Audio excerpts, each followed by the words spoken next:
Bienvenue dans cette nouvelle vidéoconférence de ZooPro destinée à nos étudiants afin de mieux appréhender leur formation. Pour ce qui me concerne, pour ceux qui ne me connaissent pas pour l'instant, je suis Aline Legros, votre accompagnatrice pédagogique tout au long de votre formation pour les soigneurs animaliers. N'hésitez pas à me poser vos questions, je tenterai de vous répondre le mieux possible en fin de cette conférence. Donc, aujourd'hui, cette conférence vidéo est sur être soigneur animalier. On va voir en l'occurrence qu'est-ce qui rentre dans ce métier-là.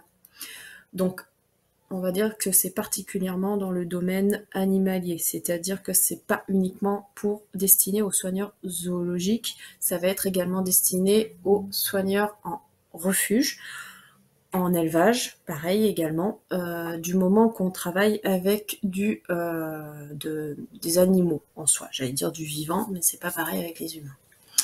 Donc, on va voir différents points, en l'occurrence certaines choses à savoir sur ce métier-là, certains points éventuellement qui sont un peu plus poussés parce que c'est pas forcément un métier aussi facile d'accès.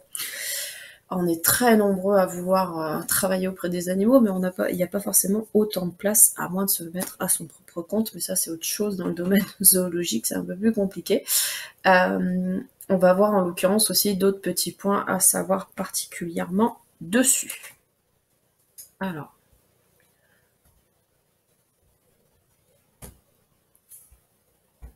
il va pas fonctionner? Si, ça y est. Donc, qu'est-ce qu'on va aborder plus particulièrement? Là, c'est un sommaire, on va voir plus groupé tout ce qu'on va voir. Donc, on va voir en l'occurrence la définition d'être soigneur animalier, ce que ça veut dire, qu'est-ce que ça comporte. Un point géographie, ça c'est quelque chose qui est, je trouve, important à voir, car il y a certaines choses, on va dire, d'un point de vue géographique, quand on arrive en formation, qu'on cherche un poste dans ce métier-là, il y a certains points à savoir pour être prêt à toute éventualité. Une question de persévérance, qui est ça, tout est dans le titre. J'ai un pied dans le monde animalier, donc là, ça va être en l'occurrence plus mon vécu à moi, de façon à pouvoir vous dire concrètement tout ce qui a été mis, ce à quoi vous allez être sujet, on va dire, dans ce métier-là.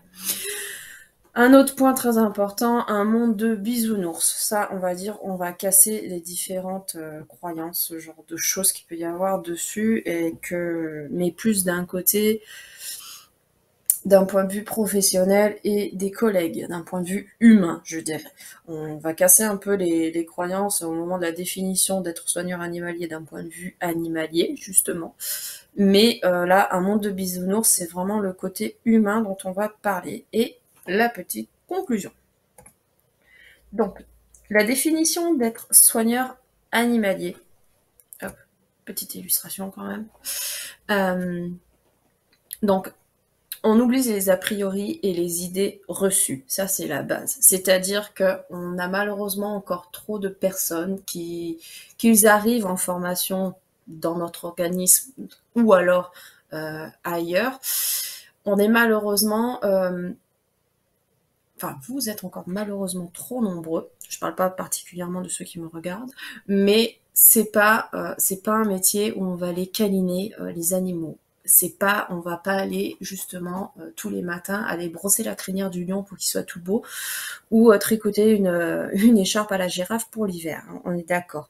Là, on est vraiment, on aura des temps d'observation, ce genre de choses, mais c'est pas le côté proximité, le toucher, le contact avec les animaux.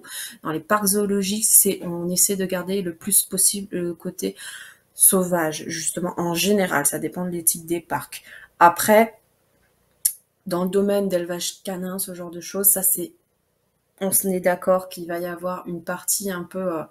au moment de la sociabilisation, de la familiarisation des chiots, ce genre de choses. Donc oui, il y a du contact, mais c'est pas non plus la base, la majorité du travail d'un éleveur, on est d'accord.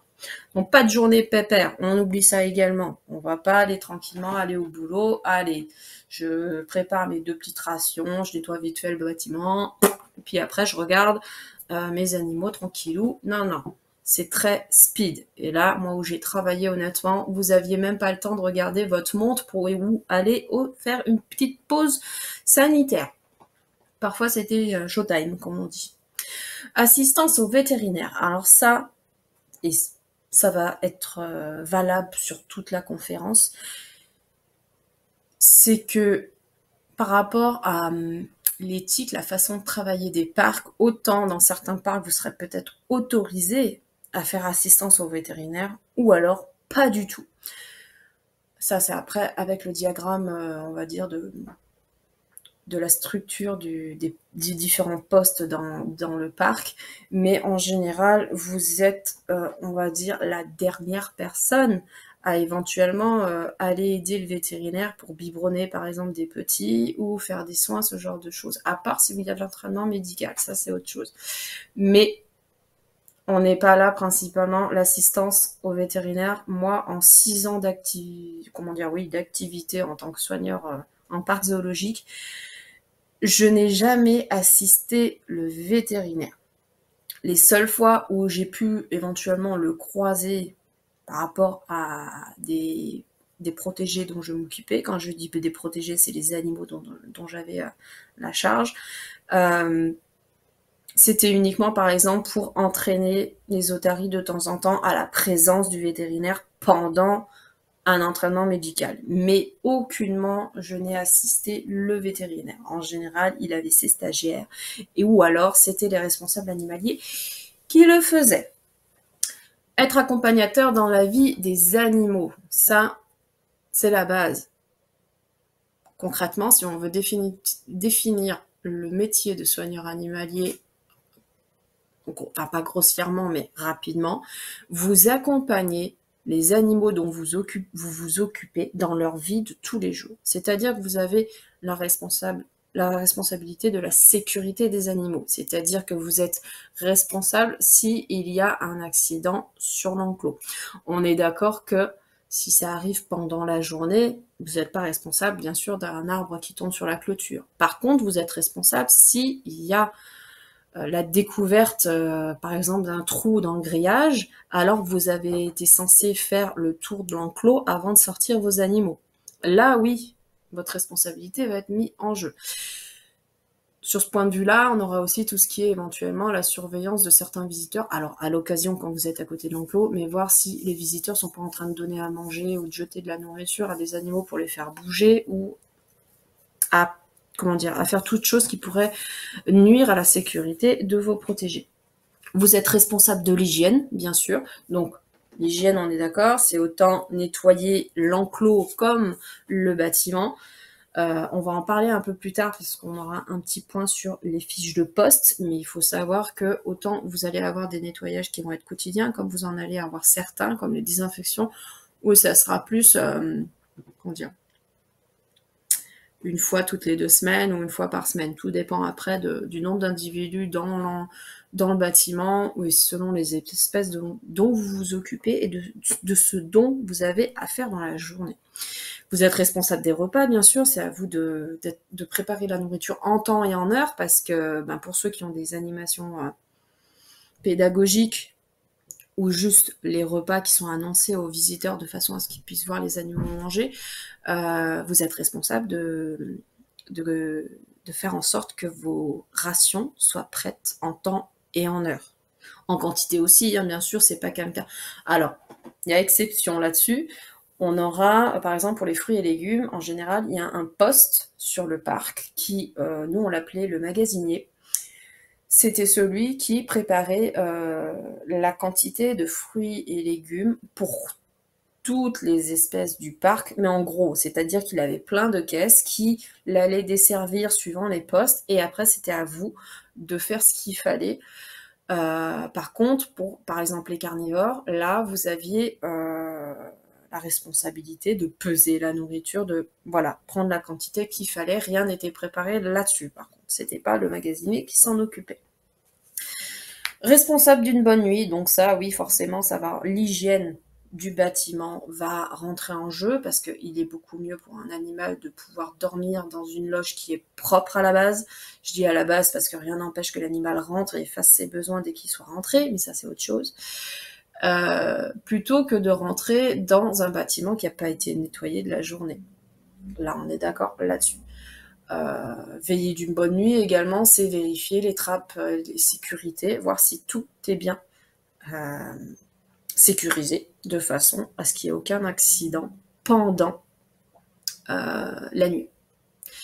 Connaître les animaux dont vous avez la responsabilité. Donc ça, moi par exemple, quand je suis arrivée dans le métier de soigneur zoologique. Alors déjà, on va en parler un peu plus loin, ne vous inquiétez pas, mais je suis arrivée sur des postes où je n'étais pas plus expérimentée que ça sur les espèces dont j'avais la charge.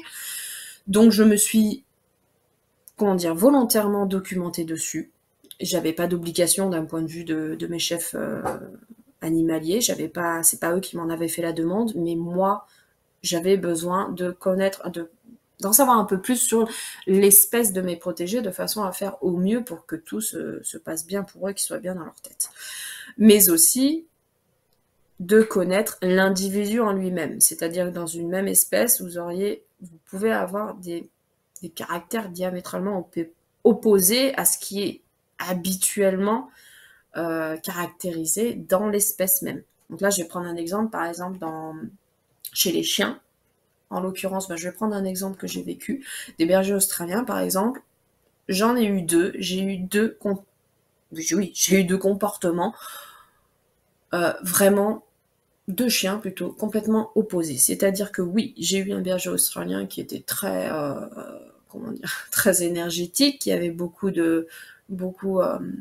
d'énergie à se dépenser, voilà, un bon rythme, on va dire, soutenu. Le deuxième, en l'occurrence, par contre, lui, s'il ne pouvait ne pas se balader pendant 4 mois, ça ne le dérangeait pas, loin de là. Ce qu'il voulait, c'était pouvoir faire sa vie pépère et de rester auprès de sa propriétaire moi-même. C'était tout ce qu'il voulait. Donc, il est important que vous preniez le temps de connaître chaque animal que vous allez vous occuper. Comme ça, c'est aussi un point qui va être pas négligeable dans le temps, parce que au moins vous saurez quand il y aura un changement de comportement d'un individu et éventuellement pouvoir annoncer que là il y a peut-être un problème, il est peut-être malade ou il y a peut-être eu un conflit voilà. Vous pouvez annoncer au responsable animalier ou au vétérinaire qu'il y a peut-être anguille sous roche, donc peut-être quitte à ces moments-là, on peut avoir des stagiaires qui soient demandés à aller observer pendant quelques minutes. Alors, quelques minutes, c'est pas 5 minutes. En général, c'est minimum peut-être 10-15 minutes pour voir éventuellement un peu plus longtemps observer l'individu en lui-même. Parce que parfois, le soignant n'a pas forcément le temps, malheureusement. Donc, dans ces cas-là, quand il y a des stagiaires, ils aiment bien les mettre dessus. Si après vous avez le temps, autant en profiter. Mais honnêtement, moi, dans le parc où j'étais, on avait rarement le temps. Il fallait être très organisé de façon à pouvoir bien observer ces animaux. Moi, en général, je le faisais pendant le nourrissage, mais parfois on a des comportements qu'on ne verra pas au moment du nourrissage. Donc il est important de toujours avoir un œil ouvert quand vous passez à côté d'un enclos. Embellir leur vie. Donc ça, c'est en l'occurrence tout ce qui est aménagement environnemental, que ce soit dans leur enclos, dans leur maison, mais aussi d'un point de vue aménagement alimentaire. Quand je parle d'aménagement, ça vous parle peut-être pas, mais les aménagements, que ce soit alimentaire ou environnemental, c'est tout ce qu'on va rajouter qui n'est pas quotidien dans l'enclos ou dans la maison des animaux qu'on va s'occuper. C'est l'enrichissement, si vous voulez. C'est le mot qu'on connaît mieux, mais il faut savoir qu'on va donner le terme enrichissement uniquement quand l'aménagement a réussi. Par exemple, un aménagement dont l'animal ne s'intéresse pas du tout, on ne pourra pas l'appeler un enrichissement parce qu'il n'a pas fait son emploi, on va dire. Le but de la mise en place de l'aménagement. Mais ça, après, c'est des termes un peu plus poussés qu'il faut quand même savoir parce que parfois vous pouvez tomber sur des collègues qui éventuellement veulent tester un peu vos connaissances, surtout quand vous venez d'arriver au parc. Un point géographie. Donc là, je vous ai mis en l'occurrence aussi les sources des cartes. Ces deux cartes de France, on n'a pas forcément les mêmes informations, comme vous voyez, hein, ce qui est indiqué, c'est tout ce qui est parc animalier. J'ai pas mis... Si, j'ai dû mettre les refuges aussi. J'ai un doute. Mais c'est principalement les parcs animaliers. Mais, comme vous pouvez voir sur ces deux cartes, on n'a pas les mêmes informations. On est d'accord. Ce point-là, j'ai voulu vous le démontrer tout simplement parce que vous allez être amené à faire des stages. Et il faut... quand vous faites vos recherches, ne vous basez pas que sur une source. Une source de recherche. Faites-en plusieurs. Ne cherchez pas forcément que sur Internet. Il faut vraiment exploiter les différents réseaux qu'il peut y avoir pour pouvoir vous permettre de vous informer sur ce qui existe. Parce que parfois, il y en a qui sont pas forcément très à l'aise avec tout ce qui est Internet, ce genre de choses. Il y a des parcs qui savent très bien communiquer sur Internet. Il y en a d'autres qui, malheureusement, n'ont pas forcément le budget pour avoir, par exemple, quelqu'un qui s'occupe que de ça. Donc, on les trouvera moins facilement. Par exemple, il y a un parc que j'ai découvert sur les réseaux sociaux, mais que je n'ai pas découvert, par exemple, en faisant mes recherches tout simplement sur Google. Donc ça, il ne faut pas hésiter à chercher de partout. Ne faites pas qu'une seule recherche pour ça. Et le deuxième point que je veux vous dire, c'est que on est d'accord que, par exemple, au niveau de Bordeaux, on voit que sur mes deux cartes, si on se base que là-dessus, il n'y a rien du tout. Si on se base sur les deux cartes, hein, on est d'accord. Il n'y a rien du tout. Si par exemple, vous venez de Bordeaux et que vous vous dites, bon, je vais être soigneur animalier en parc zoologique ou en refuge, tout dépend, même en élevage, mais je veux ne pas m'excentrer de tant de kilomètres de Bordeaux. C'est votre choix. Malheureusement, il faut tenir compte du fait que les places sont minimes. Alors, à l'époque où moi je suis arrivée en parc animalier, c'est en 2009, pas dire de bêtises.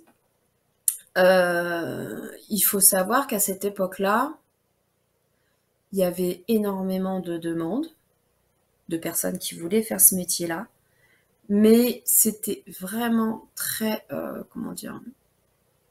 une fois que vous aviez le pied dedans, vous sortez pas, parce que vous n'étiez pas garanti de trouver une place ailleurs. C'était vraiment un peu la cuillère en or que vous venez d'attraper et que vous lâchez pas. Maintenant, on va dire avec, en l'occurrence avec le Covid, malheureusement, on a un peu cette tendance qui change, mais il faut quand même garder en tête que vous n'êtes pas irremplaçable. Donc, si vous êtes trop exigeant sur le côté géographique, déjà, vous risquez de jamais trouver. Moi, j'ai eu la chance de pouvoir travailler dans un parc qui est pas très loin de chez moi, mais je suis pas passée par la porte directement du zoologique, je suis passée par la partie commerciale, on va dire plus côté humain, avant d'arriver sur ce côté-là. Il a fallu 2 ans, donc on n'a pas tout de suite en claquant des doigts. Et on va en parler un peu plus après. Mais j'ai par exemple énormément de collègues, ça doit représenter à peu près 90% de mes collègues à l'époque, qui ne venaient pas de la région du parc où on travaillait. C'est-à-dire qu'on a eu des personnes qui, par exemple, venaient de l'autre bout de la France. Donc oui, ils ont dû se préparer et être mis face à cette éventualité, mais cette réalité qui est que, pour se faire ce genre de métier, malheureusement, parfois, il faut partir, on va dire, s'écarter de sa famille, plutôt, et de ses proches. Faire une nouvelle vie ailleurs. Va falloir vous refaire des amis et tout. ailleurs. Et j'ai en l'occurrence une collègue qui est toujours dans ce parc-là et qui n'est pas du tout... Bah, elle est à l'autre bout de la France, clairement, quand on regarde, quand on regarde la carte, et qui voit très peu ses parents. Mais voilà, c'est un choix.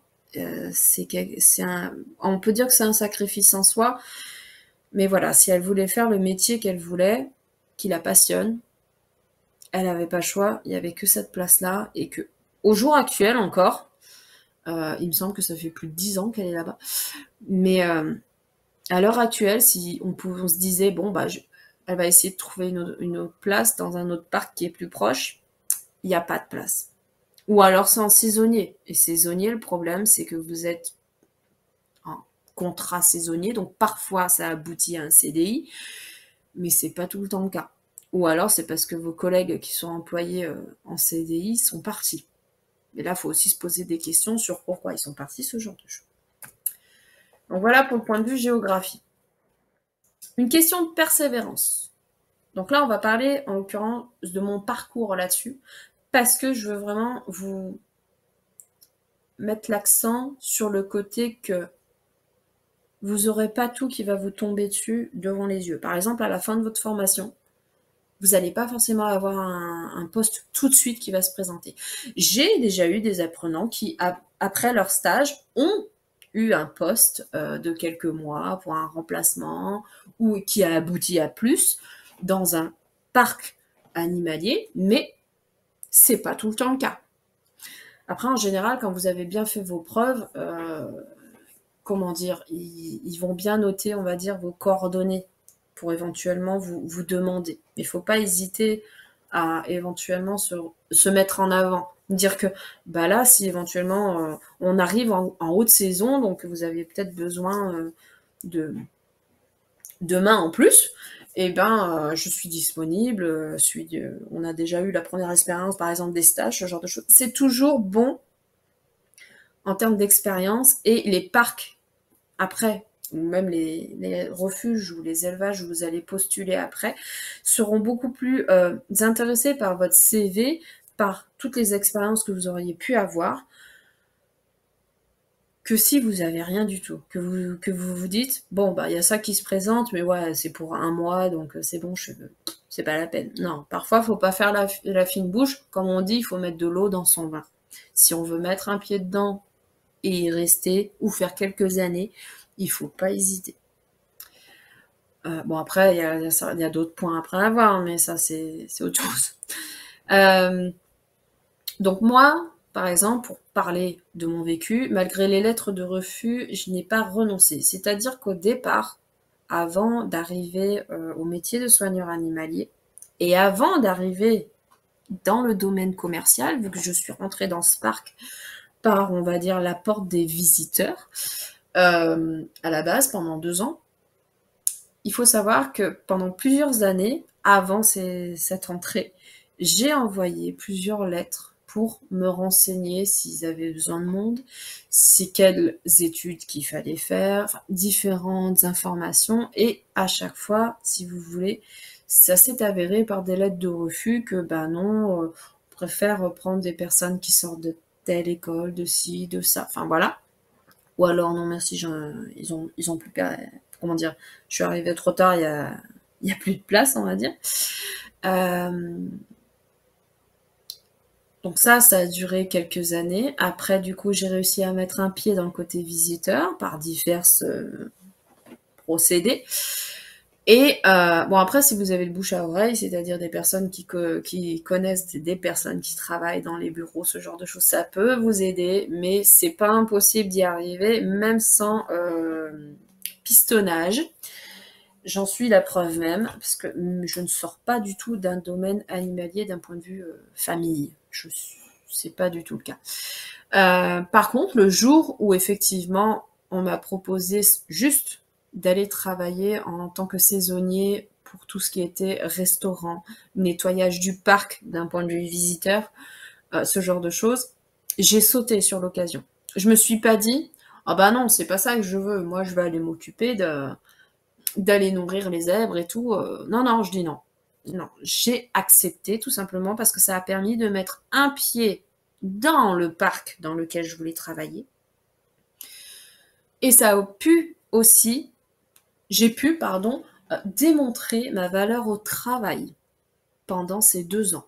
Et c'est ça qui a fait qu'au bout de ces 2 années, quand j'ai entendu mes collègues soigneurs lors d'une pause animalière qui disaient d'une pause repas, pardon, ils disaient que il y avait il y avait pas mal de CV qui tombaient, mais ils trouvaient pas forcément les bonnes personnes. Donc c'était un peu ça, c'était avant la période estivale. Alors pardon du terme, mais j'ai monté sur les grands chevaux et je suis allée au culot. Concrètement, je suis allée voir directement alors mon chef de secteur à la base pour lui en parler et qui concrètement m'a rassurée sur le fait que je pouvais très bien aller parler directement à la directrice du parc, qu'elle ne mangeait personne. Donc c'est ce que j'ai fait et au final, à la fin de la saison, j'ai mis le pied dans le monde zoologique et j'y suis restée pendant 6 ans. C'est pas rien, sachant que j'ai eu pas mal de lettres de refus à la base. C'est plutôt pas mal. Donc après, on parlera éventuellement de pourquoi, du comment je suis partie, mais ça, on va dire, c'est un concours de circonstances en soi. Donc, ce que je veux mettre en avant dans ce petit paragraphe, c'est que faut rien lâcher. Si c'est vraiment un métier de passion, que vous voulez vraiment faire ça, que vous êtes prêt à vous déplacer géographiquement, que vous êtes prêt à aller travailler les week-ends, parce que le métier de soigneur, c'est pas du lundi au vendredi, vous allez plus souvent travailler les week-ends, honnêtement. On peut éventuellement compter pour... alors nous, c'était pour des personnes qui étaient en CDI, ils avaient en général minimum un week-end par mois. Je dis minimum, mais en soi, c'est très rare qu'on avait 2 week-ends par mois. Parce qu'il faut forcément tourner entre tous les soigneurs et que pour pas faire privilégier ce genre de choses. Et vous n'avez pas des jours de repos fixes. C'est-à-dire que vous n'aviez pas tout le temps le lundi, mardi. Ou des jours consécutifs aussi. Parfois, vous pouvez très bien avoir le mardi et puis le prochain jour de repos, c'est le vendredi. C'est aléatoire. Ça, après, c'est pareil. C'est type aux différents parcs, mais en soi, on travaille avec des animaux. C'est pareil en élevage, c'est pareil en refuge. Le samedi, dimanche, c'est pas jour de repos. Eux, ils ont besoin de manger, ils ont besoin d'être, pas occupés, d'être pris en charge, que ce soit pour le nettoyage de leur parc, ce genre de choses. Voilà, ils ont besoin d'être accompagnés dans leur vie de tous les jours. C'est pareil pour le jour de Noël. Le jour de Noël, ça va pas être bon, c'est jour férié pour tout le monde. Et ben moi, je vais pas travailler, je vais pas aller nettoyer. Je vais pas aller nettoyer l'enclos de tel animal, je vais pas aller lui donner à manger. Non, non, ça marche pas comme ça. Donc soit les parcs sont intelligents et vous feront un roulement, c'est-à-dire qu'une année vous aurez Noël, l'autre année vous aurez jour férié, jour de l'an, pardon. Mais voilà, tout ce qui est jour férié, fête, week-end, ne les prenez pas pour acquis et ne vous dites pas ah non, je vais pas accepter ce poste-là parce qu'il faut que je travaille tant le week-end. Non, j'ai pas envie. Parce que malheureusement, c'est le travail en soi. On travaille avec du vivant. Le vivant, c'est 24 heures sur 24, 7 jours sur 7. Alors, je vous dis pas que vous allez rester 24 heures sur 24 au travail, mais c'est 7 jours sur 7. Ils ont besoin de vous. Voilà. C'est un point qui peut paraître vraiment... logique, mais on en rencontre encore et en l'occurrence toujours même ceux qui sont déjà soigneurs animaliers, on peut encore entendre ce genre de choses de ouais mais moi j'ai pas mon week-end aussi ou ça, ouais. Oui, mais tu fais un métier qui en soi te permet pas d'avoir ce genre de rythme, on va dire de salarié lambda, c'est-à-dire de travailler du lundi au vendredi. Hop, je travaille pas le samedi, dimanche. Là, dans ces cas-là, il faut aller travailler à l'usine. Et encore, vous avez des usines qui travaillent quand même le samedi ou ce genre de choses. Donc, il faut vraiment penser à tout. Mais si vous êtes déterminé à faire ce métier, accrochez-vous à tout. N'abandonnez pas parce que vous avez eu une lettre de refus. N'abandonnez pas parce que vous n'avez pas eu une proposition de poste là où vous voulez. Parfois, comme je vous ai dit un peu plus tôt, pardon, et qu'on va voir un peu plus tard, j'ai pas commencé dans les postes, dans les secteurs animaliers que je souhaitais à la base. Mais j'y suis allée quand même, et au final, j'ai réussi à pouvoir faire le secteur que je voulais. Au bout de 1 an et demi, je suis rentrée dans ce poste-là. Et c'était un rêve d'enfant. Hein. J'y suis arrivée, concrètement. Donc, toujours croire en soi. Ah, il y avait une petite photo. Donc là, éventuellement, pour illustrer, un peu plus tôt, je vous ai dit, pas de caninou, ce genre de choses. Là, on est d'accord, c'est un moment d'un nourrissage avec des saïmiris à tête noire. C'est, en l'occurrence, j'ai la gamelle principale de nourriture. À ce moment-là, c'est les singes qui viennent tout seuls sur l'épaule pour venir se nourrir. C'est pas moi qui leur demande de venir. On est d'accord, je ne les force pas. C'est un contact que vous pouvez un peu privilégié en tant que soigneur, mais c'est pas non plus quelque chose qui se fait tout le temps. S'il y en a un qui accepte pas de vous monter dessus, mais c'est pas grave, vous n'allez pas le gronder en soi. Et puis, vous verrez si vous êtes sujet là-dessus, pendant un nettoyage, je trouve qu'il est beaucoup mieux que vous ayez pas un singe sur vous, parce que parfois les plus jeunes s'amusent à vous mordiller les oreilles.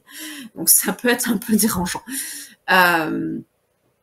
Et que dire de plus là-dessus? J'avais un point qui m'était venu en tête. Ça repassera peut-être plus tard. On verra bien. Mais bon. Voilà. Même si j'ai choisi cette photo, ne vous attendez pas à aller coucouner, à aller faire des câlins aux animaux que vous allez vous occuper. Ça, c'est vraiment quelque chose de vraiment pas instinctif, mais de naturel pour l'animal qui a pris l'habitude de venir sur l'épaule de son soigneur pour aller fouiller dans la gamelle, pour prendre la nourriture favorite avant les autres, tout simplement. Donc, prochain point, j'ai un pied dans le monde animalier, mes premiers secteurs. Donc, j'en ai vaguement un peu parlé avant. On va un peu plus développer là-dessus. Après, oui, je vous le répète un peu souvent dans la conférence, mais c'est vraiment pour que vous gardiez en tête, vous comprenez que c'est pas parce qu'un parc fait comme ça que l'autre fera pareil. Donc chaque parc a sa propre organisation. Donc, en l'occurrence, dans l'exemple de celui où j'ai travaillé, pardon, j'ai la voix qui part,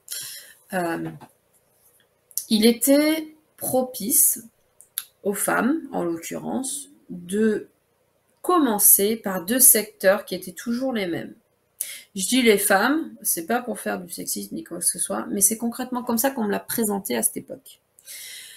On m'a clairement dit pendant l'entretien d'embauche que il n'y a pas de problème, votre CV est intéressant. Enfin, voilà.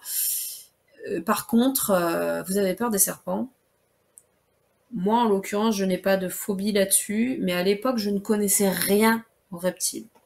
Et c'est là où je vous disais tout à l'heure que c'est pas parce qu'on vous propose un secteur qui vous correspond pas qu'il faut forcément, refuser. J'ai accepté, je suis restée 6 ans derrière. C'est pas mal quand même. Donc je suis un bon exemple, on va dire, là-dessus.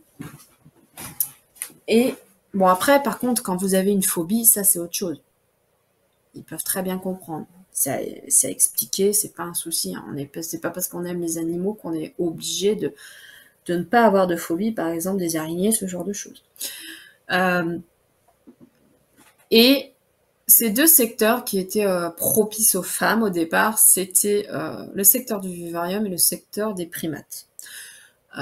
Tout simplement des 2 secteurs qui sont à l'échelle de sécurité, si vous voulez, d'intensité de sécurité, qui étaient le plus bas par rapport à d'autres secteurs.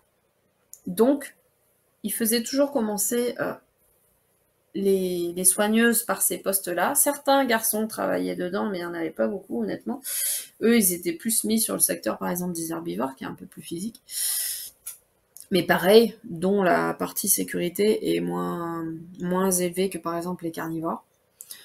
Donc, il fallait que, sur ces secteurs-là, justement, ils nous mettaient un peu en période de test, pour voir si est-ce qu'on peut faire confiance en cette personne d'un point de vue du protocole de sécurité, de l'hygiène, de la nourriture, du suivi de ses animaux et tout, de la communication avec ses collègues aussi, parce que c'est pas parce que vous, par exemple, vous êtes soigneur au vivarium que c'est vous tous les jours dessus.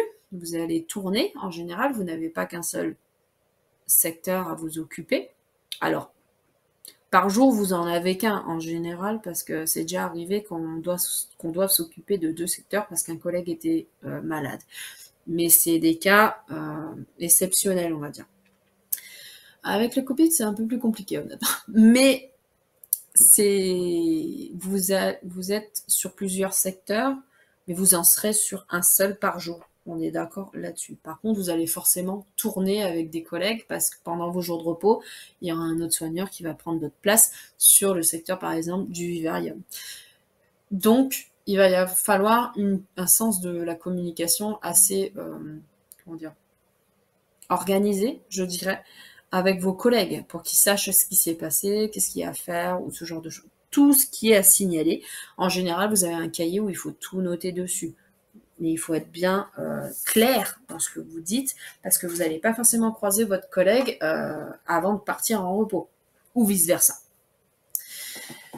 Donc, secteur obligatoire quand on débute, c'est ce que je viens de dire avec le vivarium et les primates, en l'occurrence pour les femmes chez nous, bien défini avec quelques intrus. Alors ça, ce que je voulais dire là-dessus, c'est que dans les appellations des secteurs, par exemple vivarium, en l'occurrence, je vais prendre cet exemple-là parce qu'on peut être vite un peu sur le recul de se dire il y a des je vais faire s'occuper de serpents, de reptiles et tout. Ah, je sais qu'il y a des personnes qui, peut-être même entre vous, qui ont un peu peur là-dessus, qui ont peut-être éventuellement les poils qui s'érissent sur les bras. Mais sachez que sur ce poste-là, là où je travaillais, on s'occupait d'autres espèces comme les pandarous, les loutres, il y avait les chauves-souris, les oiseaux. On avait plein d'autres espèces à s'occuper dans la journée. Ça, c'était établi selon notre fiche de poste, qu'on va voir un peu plus tard, par rapport au fait qu'on avait une voiturette et qu'on pouvait se déplacer. Donc, par rapport au circuit qu'on faisait, on s'occupait d'autres espèces que le vivarium.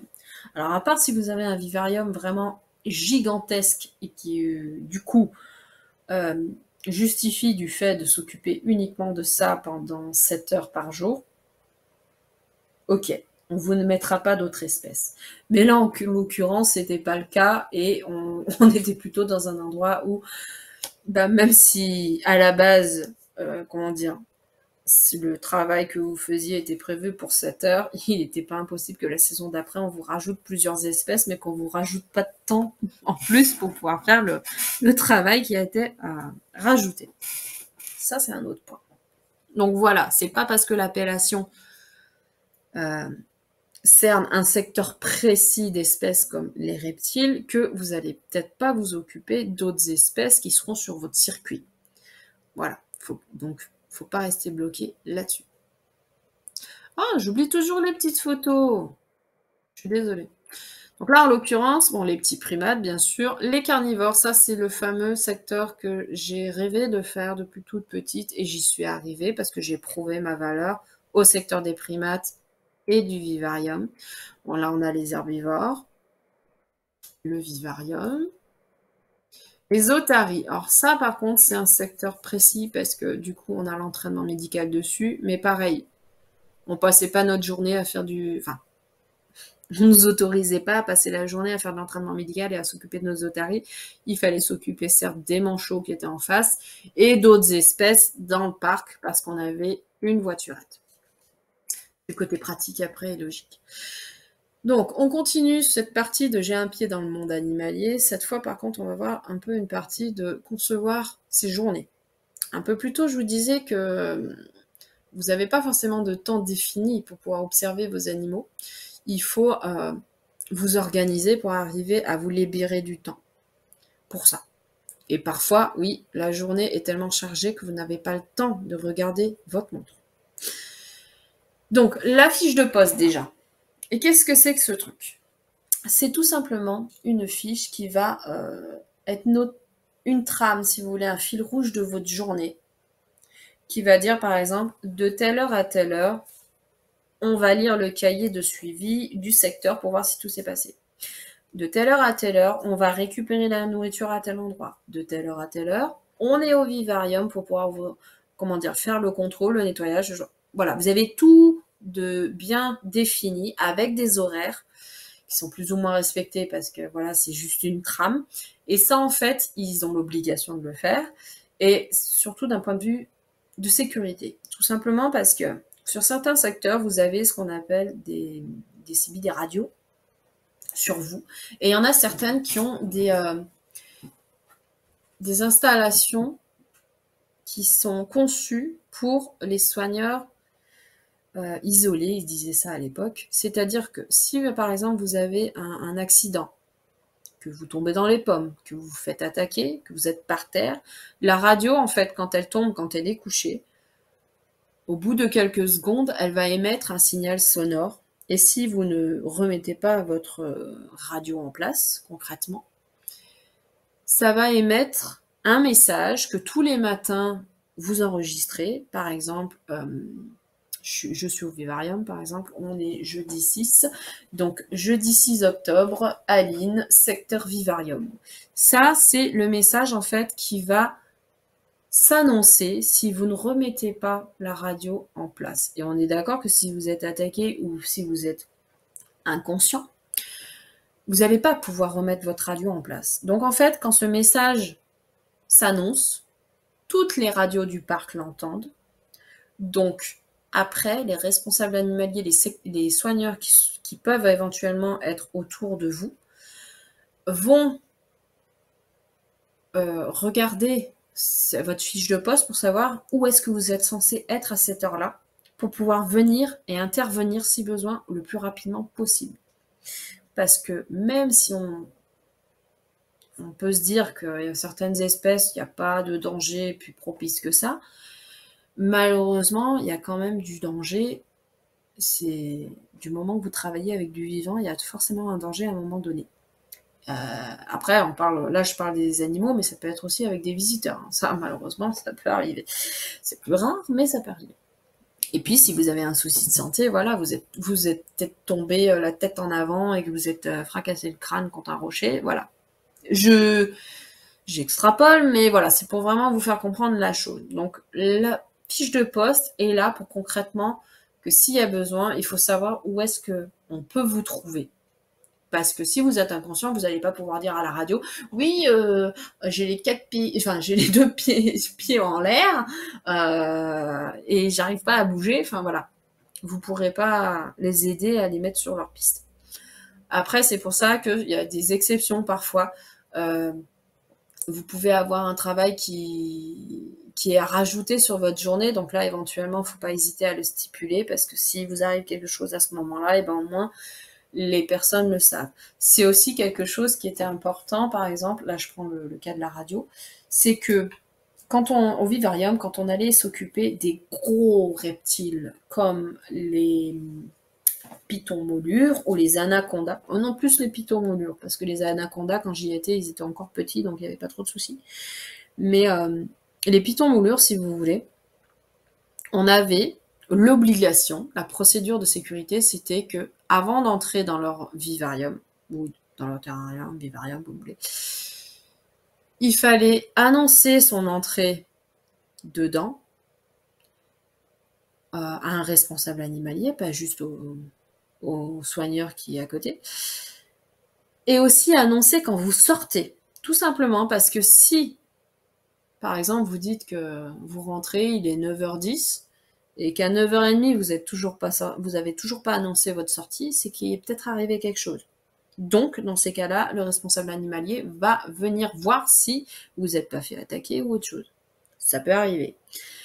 Et on avait également la procédure de rentrer avec obligatoirement des bottes de sécurité et un balai.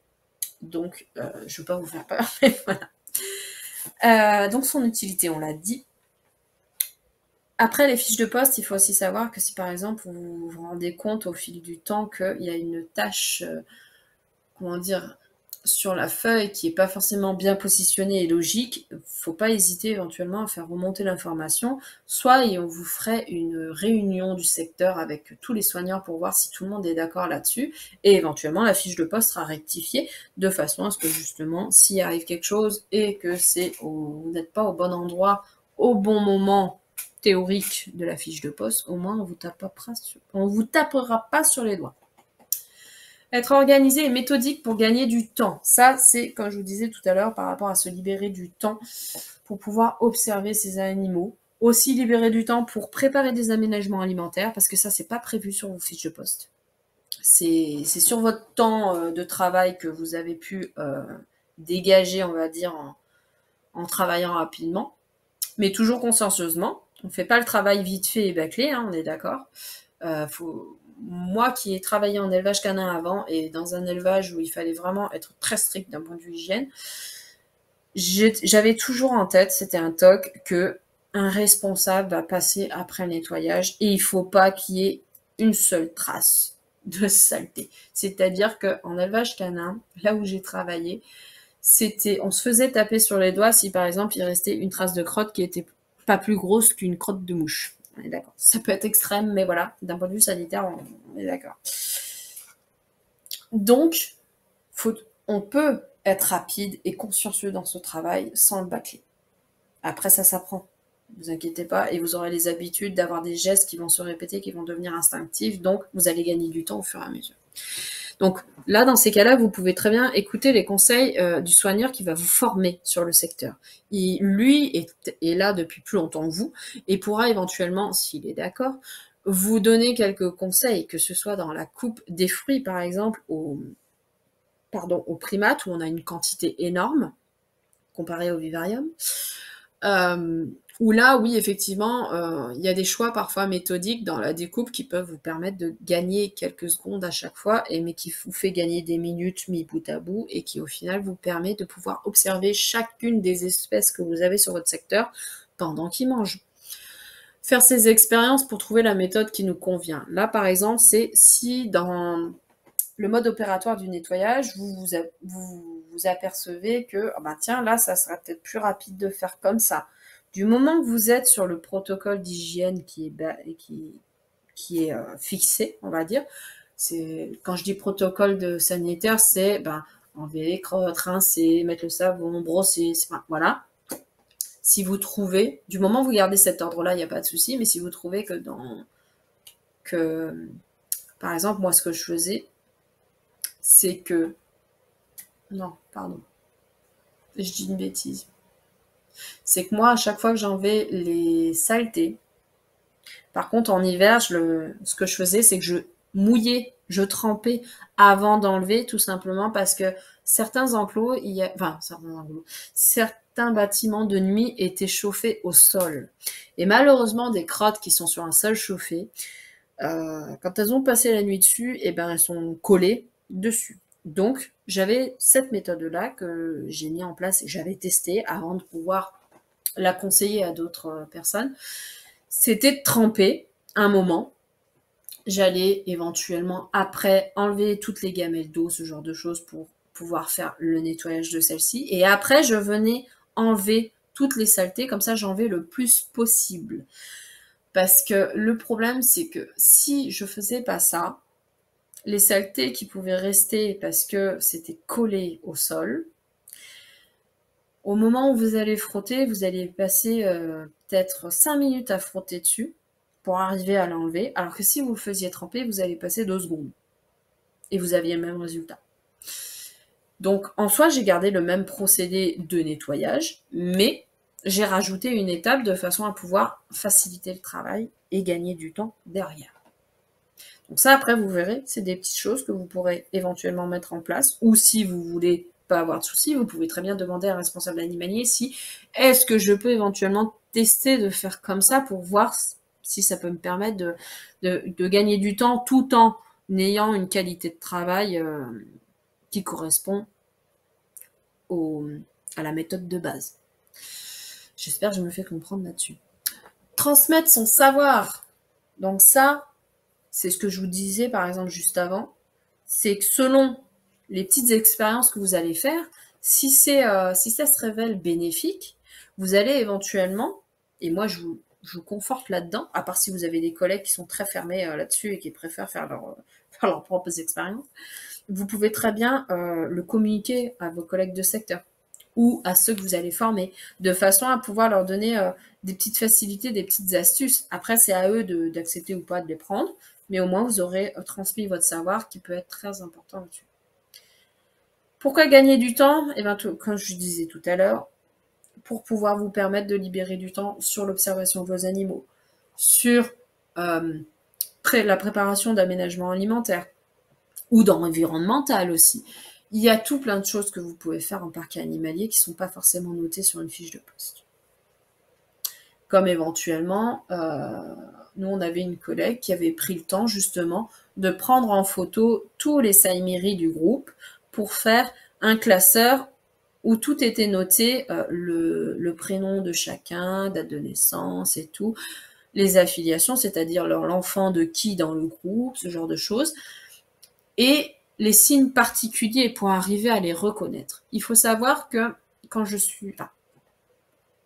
peu de temps avant que j'arrive sur le secteur des otaries, le groupe des manchots, à la base, et ça faisait partie de votre fiche de poste, vous étiez censé reconnaître tous les manchots que vous aviez dans votre groupe.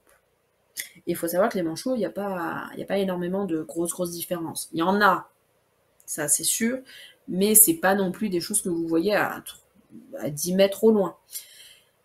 Et ils étaient une cinquantaine. Donc en clair, vous révisiez le trombinoscope, voilà, de chacun des manchots pour arriver à les identifier en temps et en heure, parce qu'il fallait dire qui c'est qui n'avait pas mangé ce temps de macro, ce genre de choses. C'était vraiment assez pointu, mais au moins on savait concrètement qui était en face de nous. Donc on continue sur les variantes. Ça, on a parlé de tout ce qui était fiche de poste, des choses soutenues, comment dire, de base, mais on a toujours des variantes. Tout à l'heure, quand je vous ai dit, on peut éventuellement vous rajouter un travail à faire dans la journée, mais il n'y a pas que ça. On n'est pas à un travail à l'usine, c'est que même si on a une trame de fond, on va dire que de telle heure à telle heure, il faut être à tel endroit, à telle heure, je serai là, voilà. Il peut y avoir des variantes. Et qu'est-ce que c'est que ça? Qu'est-ce qu'on peut avoir comme variante dans notre métier, mais qu'il ne faut surtout pas, comment dire, il ne faut pas que ce soit un obstacle, il va falloir que vous sachiez vous adapter pour pouvoir garder une qualité de travail au même niveau. Il ne faut pas que ce soit altéré. Vous aurez tout d'abord forcément les visiteurs. Alors après, quand vous êtes en période où le parc est fermé, moi à l'époque, le parc était fermé en hiver, là au moins il n'y avait pas de souci. Mais la seule chose qui pouvait éventuellement être une variante, on verra un peu plus tard. Donc, le temps d'animation pédagogique. Donc ça va dépendre, on va dire, des visiteurs qui viennent vous voir à ce moment-là. Autant vous en avez qui vont juste vous écouter, qui vont partir tout de suite une fois que c'est fini. Ou alors, vous allez tellement les captiver, les intéresser, qu'ils vont vous poser énormément de questions. Donc ça, je fais une conférence là-dessus et on refera peut-être un jour. C'est sur les animations pédagogiques, mais il faut savoir qu'il faut quand même avoir les yeux sur votre timing pour pas vous mettre en retard sur votre fiche de poste quand même. On accepte que vous preniez le temps de répondre aux visiteurs, ce qui est normal, mais il faut pas non plus que vous y passiez 3 heures parce que personne ne fera votre travail derrière et les animaux attendent. Donc après, on va gentiment écourter, on va dire, le moment. Mais voilà. Sur la route, et oui, vous pouvez avoir des visiteurs qui, en vous disant bonjour ou pas, vous demandent des informations, comme éventuellement où sont les okapis, à quelle heure est telle chose. Voilà, vous pouvez avoir des interruptions à n'importe quel moment. Et vous pouvez pas vous dire, bon, je ferme les yeux, je l'ai pas vu. Ça donne pas une bonne image du parc. Les évasions, les infractions. D'un point de vue animal, les évasions, C'est-à-dire, ben, rien n'empêche que vous avez un animal qui a réussi à se faire, à prendre la poudre d'escampette et qui se balade dans le parc. Ça, on a eu le cas avec des makikata, mais ils étaient partis sur le parking des employés, donc encore ça va, on a réussi à les attraper. Mais on peut avoir des échappées, hein, ça arrive, comme on peut avoir aussi des animaux qui n'ont pas envie de sortir, où il faut falloir prendre un peu plus de temps avant qu'ils se décident de se lever pour sortir. Voilà. Donc là, dans ces cas-là, il faut être méthodique. Si vous avez un autre bâtiment pas loin et que, d'un point de vue de sécurité, vous pouvez laisser sa trappe ouverte, vous pouvez repasser après pour voir s'il est sorti et éventuellement fermer là-dessus. Là, dans ces cas-là, si éventuellement vous avez un animal qui veut surtout pas sortir, ce genre de choses, je vous conseille d'alerter un responsable animalier, parce que ça peut être éventuellement un acheteur qui a un problème, ou alors de juste avoir son accord, comme quoi, allez, tu continues ta tournée pour faire sortir tes animaux et tu repasseras peut-être après, on verra. Parfois, même le chef animalier peut venir un peu plus tard pour lui le faire sortir. Les infractions, c'est plus pour le côté humain. Ça peut être j'en ai parlé un petit peu au niveau sécurité un peu plus tôt. C'est que vous pouvez avoir des humains qui font des infractions dans le parc, comme jeter de la nourriture dans les enclos pour faire bouger les animaux, taper sur les vitres. Ou également, vous pouvez avoir, ça peut paraître un peu spectaculaire, mais des visiteurs qui décident qui sont là, mais pour des mauvaises intentions. C'est-à-dire qu'ils sont là pour voler un animal, par exemple, ou les libérer, comme vous voulez. Et vous pouvez tomber sur un visiteur qui est en train de couper un cadenas d'un enclos pour aller récupérer, par exemple, des saïmiris, pour après les revendre sur le marché noir, ce genre de choses. Ça arrive, hein. Et pour l'avoir vécu, voilà, on est le meilleur des exemples, malheureusement. Bon, heureusement, l'animal n'a pas été pris, parce que là, dans ce cas-là, il y avait ce qu'on appelle un pré-enclos, donc il y avait 2 cadenas à différents endroits. C'est pas aussi simple que ça. Mais voilà, si le soigneur n'était pas passé à ce moment-là et que les visiteurs n'auraient pas été observateurs de ce qui se passait, ça se trouve, on serait fait voler des saïmiris à ce moment-là. Comme vous pouvez avoir également des infractions humaines qui se passent la nuit. Là, pareil, un exemple que j'ai connu. Tous les matins, avant de sortir les guépards, on fait le tour de l'enclos pour pouvoir voir si tout va bien, s'il n'y a pas de souci avec la clôture électrique, s'il n'y a pas de trou qu'il a creusé, qui pourrait l'inciter à passer sous le grillage, ce genre de choses. Mais on avait eu le cas de visiteurs clandestins la nuit qui étaient passés et qui avaient coupé le grillage de l'enclos. Heureusement, le guépard de l'enclos avait été rentré dans sa loge la veille. Heureusement, parce que sinon, l'animal, alors soit ils avaient prévu de le capturer pour faire quelque chose, ou alors tout simplement, ils voulaient le libérer, entre guillemets, de son enclos pour lui donner plus ou moins sa liberté, parce qu'on est d'accord qu'il n'y a pas tous les animaux. À la base, les animaux ne sont pas forcément. On en a certains, si vous voulez, qui auront des caractères qui pourront se débrouiller tout seuls dans la nature, ce genre de choses, mais il y en a qui malheureusement sont tellement. Je prends l'exemple des guépards. On a en l'occurrence eu 2-3 guépards qui ont été nourris au biberon pour des raisons de sauvegarde, ce genre de choses. Ils ont été nourris au biberon parce que la maman ne s'en occupait pas. Mais tellement proche de l'humain, c'est pas des individus qu'on pourrait remettre dans la nature.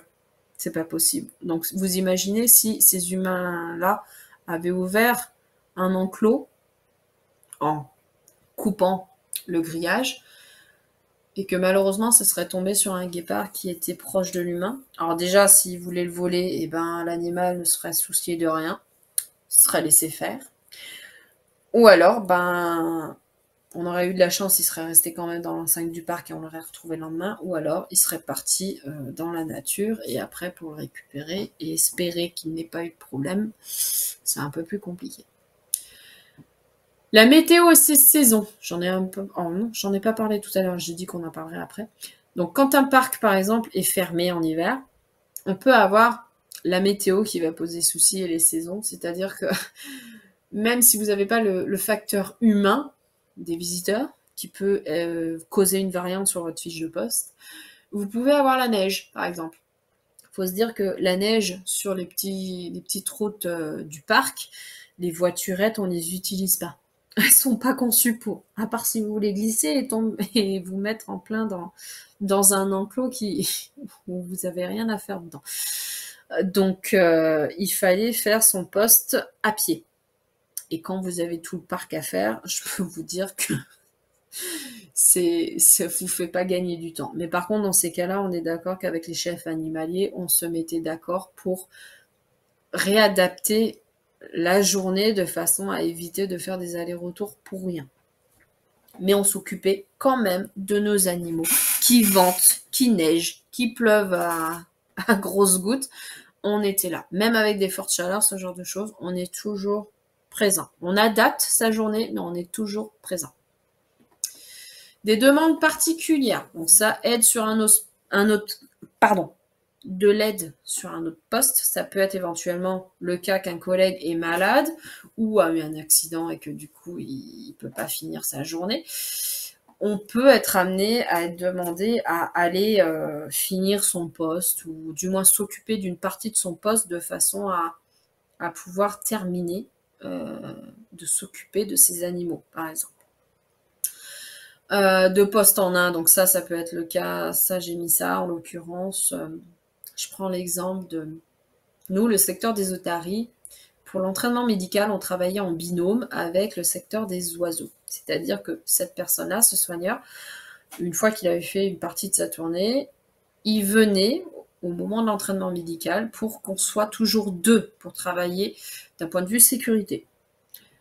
Mais le jour où, par exemple, le soigneur des oiseaux est malade, et ben le matin même ou la veille, parce que ça dépend, il peut être malade plusieurs jours, on va éventuellement vous demander de est-ce que c'est possible que tu fasses ces 2 secteurs aujourd'hui, tu réadaptes ta journée et tout, voilà, de façon à ce que tout soit fait en temps et en heure, parce qu'on ne vous rajoute pas de temps.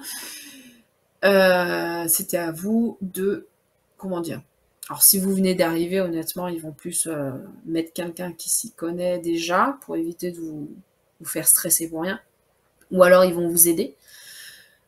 Ou également, ils vont vous faire un peu la trame de votre journée un peu spéciale sur les 2 postes. Ne vous inquiétez pas. On vous laisse en général rarement vous débrouiller tout seul si vous venez d'arriver. Des travaux en plus, donc ça peut être de la surveillance. Par exemple, vous passez à côté de l'enclos des tigres de Sibérie et vous voyez des signes qui annonceraient éventuellement un accouplement. Vous l'annoncez à la radio au chef animalier. Si personne ne peut tout de suite venir pour les observer, c'est en général à vous de prendre le temps de regarder et éventuellement de faire un compte-rendu, voir si oui ou non il y a des signes un peu plus poussés sur un éventuel accouplement, ou est-ce que pas du tout, c'est juste arrivé 2 secondes et puis qu'après il n'y a plus rien. Voilà. Ou alors on peut vous demander de rester le temps que le stagiaire ou le vétérinaire arrive pour observer à votre place. Sécurité de l'enclos, donc ça, les variantes, ça peut être effectivement quand vous faites votre tour d'enclos le matin et que la clôture électrique ne fonctionne pas. Donc ça, faut prendre le temps d'arriver à trouver le problème. Si vous ne trouvez pas, faut vous faire aider.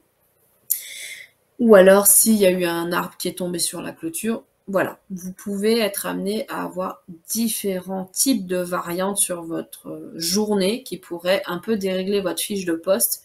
Ce qui compte, c'est que vous sachiez vous adapter en temps et en heure pour ne pas non plus altérer votre travail. Ce qui compte, c'est que vos animaux soient bien accompagnés dans leur journée, que ce soit d'un point de vue repas, sanitaire, tout. Et puis vous avez toujours vos animations si vous en avez à faire. Ça, on ne peut pas les décaler. L'évolution. Donc la persévérance et la qualité de votre travail vous ouvrira des portes. C'est ce que je vous disais un peu plus tôt avec les secteurs qui sont obligatoires, entre guillemets, qui sont, comment dire, un peu, pas un bizutage, mais c'est un droit de passage.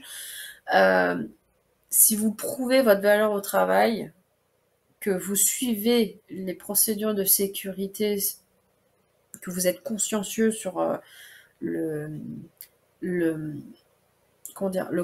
d'éventuels comportements qui ont changé de vos protégés, ce genre de changement de comportement, c'est mieux, c'est plus français, pardon, que vous observez vos protégés, ça va vous ouvrir des portes sur les secteurs que vous allez vouloir.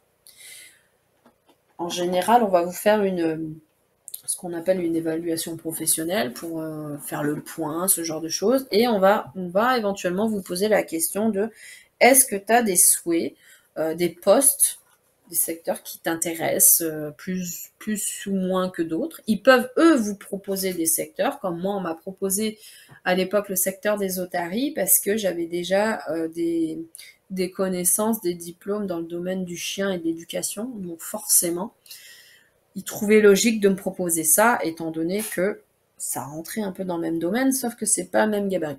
Enfin, pas le même gabarit, ça dépend de ce que vous avez en face. Mais les lois de l'apprentissage restent les mêmes. Après, ça dépend de quel type d'éducation vous êtes. Mais voilà, dans celui que j'étais, ça allait très bien. Ça correspondait. Donc là, c'est là où vous pouvez éventuellement proposer à mettre en avant le côté que, moi, en l'occurrence, j'ai mis en avant le fait que je voudrais être sur le secteur des carnivores, c'est-à-dire m'occuper des tigres, des lions, des loups, enfin voilà. Parce que c'est un secteur qui m'intéressait énormément, c'était une passion et j'ai toujours, j'ai plus de connaissances maintenant qu'à l'époque, mais j'en avais déjà pas mal. Alors même si pour eux c'était un secteur qui était très normalement masculin, parce que oui, on porte énormément de charges, c'est très physique, ce genre de choses, j'ai quand même réussi à y être pendant au moins 2 ans, si je dis pas de bêtises. Oui, donc j'ai réussi quand même à avoir mon secteur de prédilection à la base. Donc vous pouvez aussi avoir plus de responsabilités dans un secteur précis. Par exemple, si vous voulez pas forcément, si on vous propose pas forcément de changer de secteur, ou si c'est pas ce qui vous intéresse, mais que ce qui vous intéresse le plus éventuellement, c'est de devenir coordinateur du secteur, par exemple, du vivarium, ça peut être une proposition à voir, parce que vous êtes plus passionné là-dessus, c'est plus votre truc, que vous avez énormément de connaissances dessus, qui peut être intéressant, par exemple, sur l'incubation, la reproduction et tout. Ça peut être des bons points à avoir. Une opportunité de formation annexe. Ça peut être la possibilité aussi, si vous avez, si les responsables animaliers et la direction ont confiance en vous, ça sera plus facile si vous avez des demandes de formation particulières, comme éventuellement la formation du transport des animaux sauvages, par exemple, si ça vous intéresse et que ça peut aussi être intéressant dans le cadre du parc s'ils ont personne encore qualifiée, mais en général il y en a quelques-uns, mais c'est toujours bon d'avoir toujours des personnes en plus, ou alors aussi d'être formé à la plongée, et ça, qu'est-ce que ça va être formé à la plongée, ça c'est quelque chose qui était, il y en avait très peu dans notre parc qui le faisait, mais c'était pour pouvoir faire le nettoyage des bassins, otaries et manchots. Pour ça, c'est pas tous les soigneurs, c'est pas tous les responsables qui pouvaient le faire, c'est uniquement ceux qui avaient la formation de plongée, qui avaient des bilans, cardiaques assez souvent. C'était quelque chose des bilans qu'il fallait faire peut-être tous les 2 ans, je sais plus, qu'il fallait faire dans un rythme, de façon à être autorisé à le faire, parce que il faut y penser, faut quand même le nettoyer, même si c'est pas un nettoyage qui se fait tous les jours. Mais voilà, ça peut être un bon point que vous ayez ce genre de formation. Il y en a tant d'autres, hein. J'ai pas, comme il y a la formation sur les amphibiens, ce genre de choses. Voilà. Les certificats de capacité aussi. On n'y pense pas, mais ça rentre en jeu. Ah, j'ai pas noté mes petites photos. Bon là, en l'occurrence, l'entraînement médical des otaries. Donc, un monde de bisounours. Si vous vous en souvenez, quand je vous ai annoncé le sommaire, là, on va parler un peu plus du côté humain. Je parle pas du point de vue animalier. Donc ça, tout à l'heure, je vous ai parlé un peu du point de vue géographique, qu'il ne faut pas rester... Enfin, si vous voulez faire ce genre de métier, vous ne dites pas que vous allez aller forcément travailler dans le parc qui est à 2 km de chez vous. Il va peut-être falloir un peu vous excentrer de vos origines, entre guillemets. Donc vous pouvez toujours apprendre et rechercher des idées. Donc moi, c'est ce que je vous conseille. N'attendez pas qu'on vous propose des formations, qu'on vous propose, comment dire, de faire des recherches sur telle espèce ou autre. Faites-le de vous-même. C'est comme mes conférences. Il y a peut-être certaines conférences qui peuvent sembler pas forcément très intéressantes parce que c'est pas forcément un poste qui va vous intéresser, ce genre de choses, mais ça peut être bénéfique un jour ou l'autre. Donc il peut être intéressant de s'instruire sur les différentes espèces qu'il peut y avoir, les différentes affinités entre certaines, que ce soit préhistoriquement, pardon.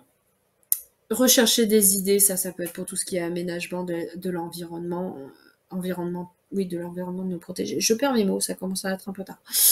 Pardon.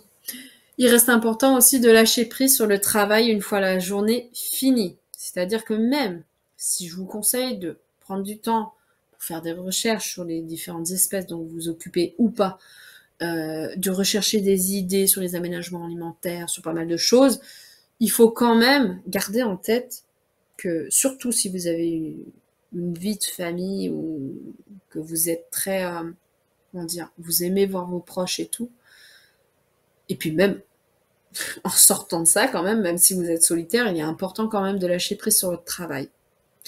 Parce que c'est pas le jour où vous allez être complètement exténué au beau milieu en fin de soirée et que vous serez incapable de vous lever le lendemain matin que votre responsable, va être conciliant sur le fait que vous travaillez le soir en rentrant chez vous sur faire des recherches et tout. Ça en soi, il n'est pas responsable de ça et ça l'intéresse pas forcément. Ça après, pareil, ça dépend des parcs où vous êtes. Ça dépend de l'empathie des gens. Oubliez les points négatifs de celle-ci pour repartir sur de bonnes bases. Ça, ce que je veux dire, c'est...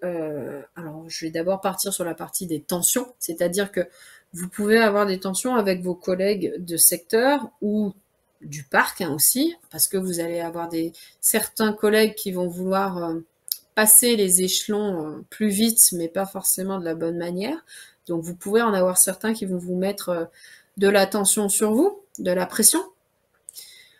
Donc si vous arrivez à lâcher prise là-dessus, c'est nickel. Malheureusement, j'ai vu trop souvent des personnes qui n'arrivaient pas à couper cela, si vous voulez, qui se rendaient malades le soir, alors que ça ne valait pas le coup.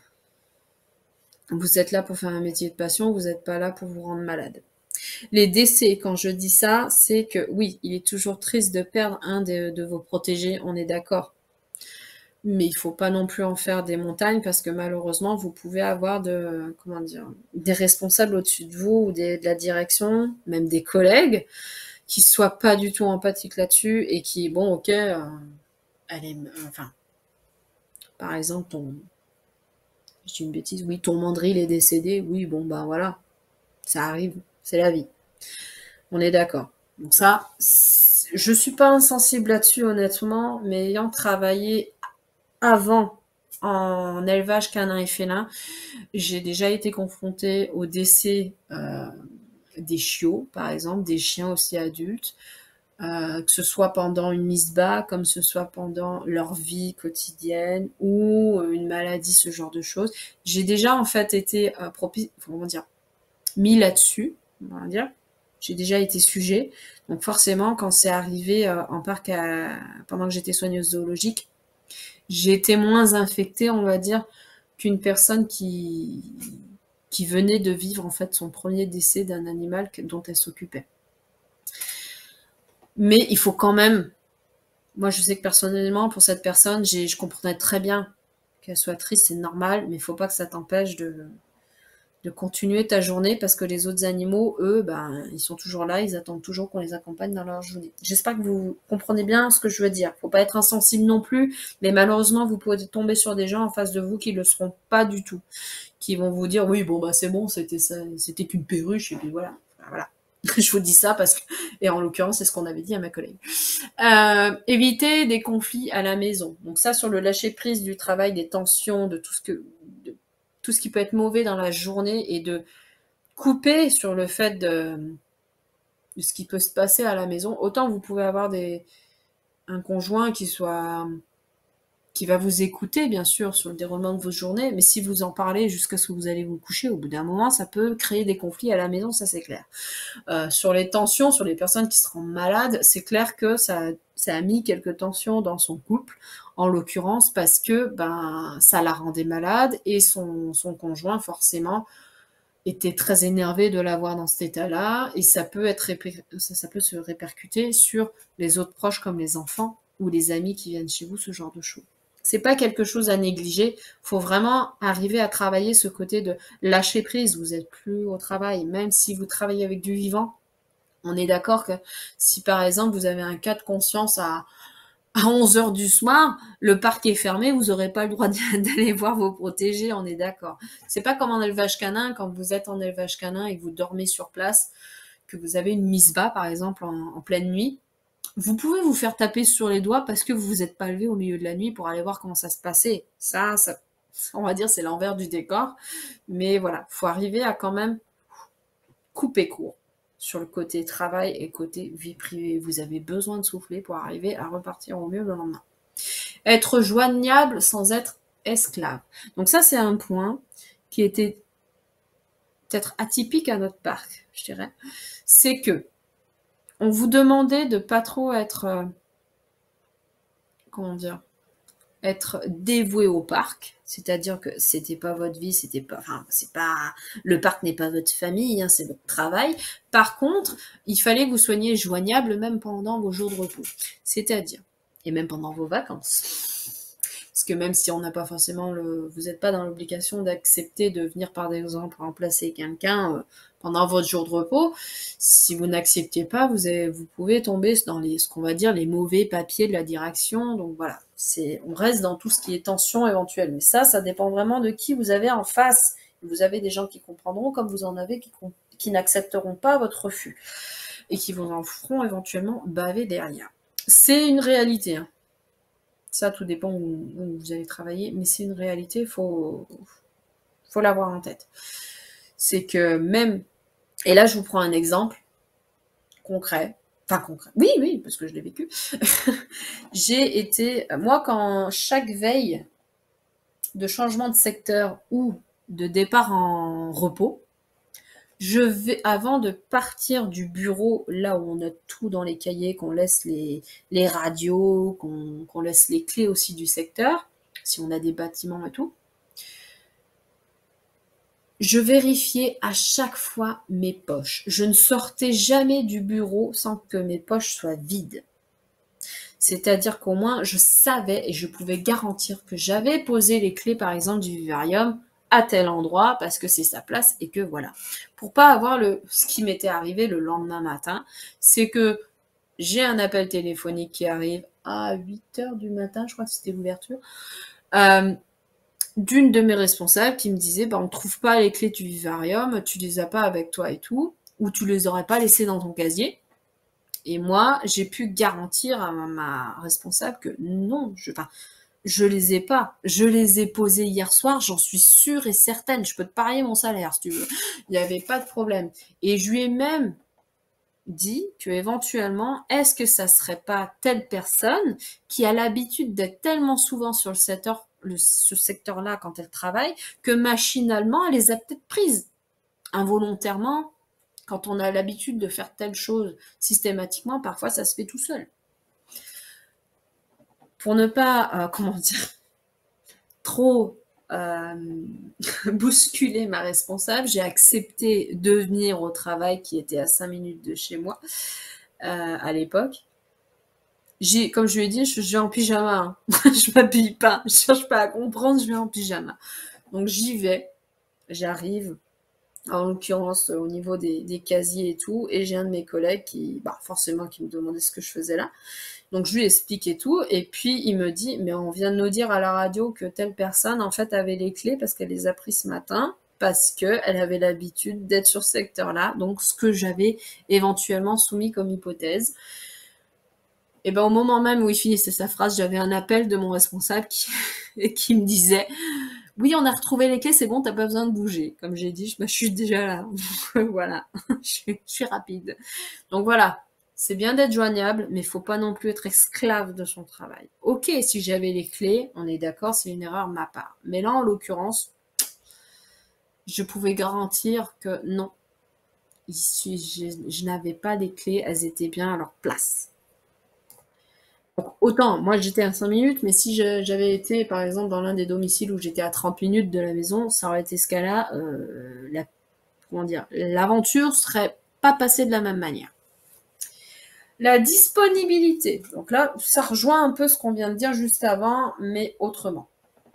Oubliez les jours fériés, ça je vous l'ai dit un peu plus tôt, je ne vais pas forcément revenir un peu plus là-dessus, je ne pensais pas que je l'avais là. C'est que oui, même si vous avez... Et ça peut être quelque chose qui va vous travailler un peu, donc si je vais le développer un petit peu plus parce qu'il faut que vous soyez prêts là-dessus. Vous pouvez avoir des proches, que ce soit des amis ou de la famille, qui vont vous reprocher le fait que « Ouais, mais t'es jamais là au réveillon » ou « T'es jamais là quand on propose par exemple d'aller au cinéma » ou ce genre de choses. Oui, mais toi, c'est peut-être la veille d'un jour férié ou pendant un jour férié ou pendant un week-end, mais parce que tu les as, mais moi je travaille, je peux pas venir. Ou autant vous pouvez faire...